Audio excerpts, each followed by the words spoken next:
You see, if obeying the law can take somebody to heaven, Jesus would not have died. Look up here. I need you to get this. If being a good person can take somebody to heaven, Jesus would not have died. Many of you are still uncertain as to whether you are going to heaven or hell. You don't know. And some of you, they told you that nobody can know until the last day. That is a lie. That is a lie. You can be as sure of heaven right now as if you are living there now, and never be able to doubt it again. Let me give a very simple illustration I used in one of the services. If a man is quarreling with his wife now, and in the midst of a quarrel has a heart attack and died, and he's born again, he's not going to hell. Contrary to what you believed, he's not going to hell.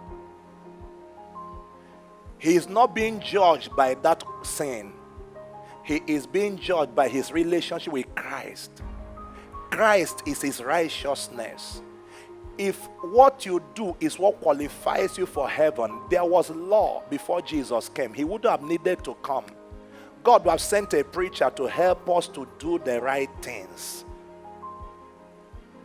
Look up here. It was a miracle that made Jesus come. Before Jesus came, people were raising the dead. People were cleansing lepers.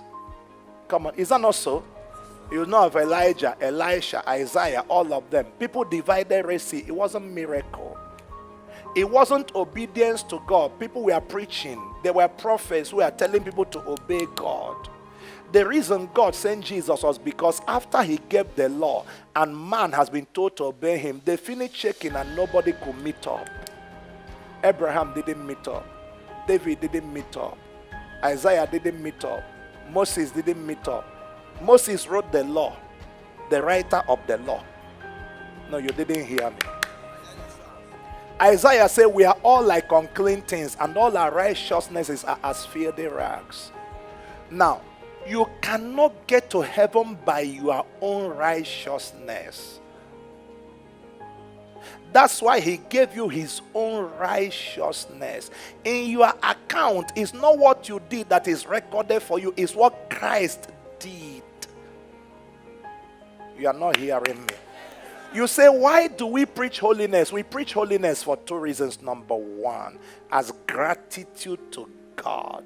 Number two, look up here, as a key to being blessed here on earth.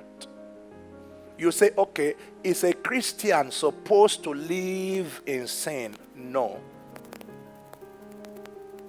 Is there a state a Christian can be on this earth and there is no more sin in his life? No.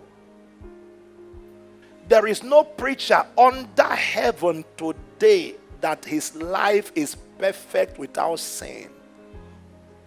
Not one, and will never be. The Bible said in 1 John chapter 3, it said, we have not become. It said, but when we see him, we shall be like him.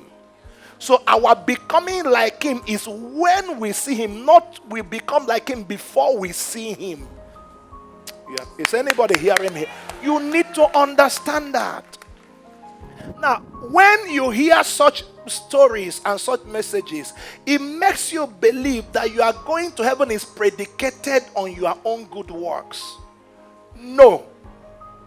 Hello? If it was predicated on your good works, Jesus coming to die is a wasted effort. All he needed to do is ask you to do well. You are not hearing me. That's all he needed to do. Just challenge you to do better.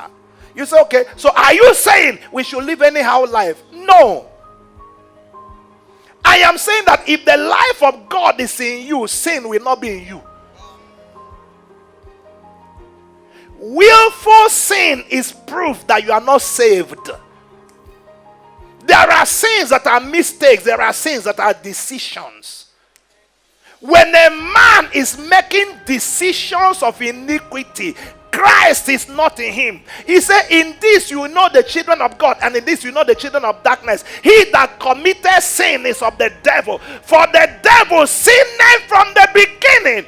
But for this purpose the Son of God manifests, that he may destroy the works of the devil. When a man makes a mistake, it's a mistake. When a man is living a lifestyle of sin, he has not met Christ.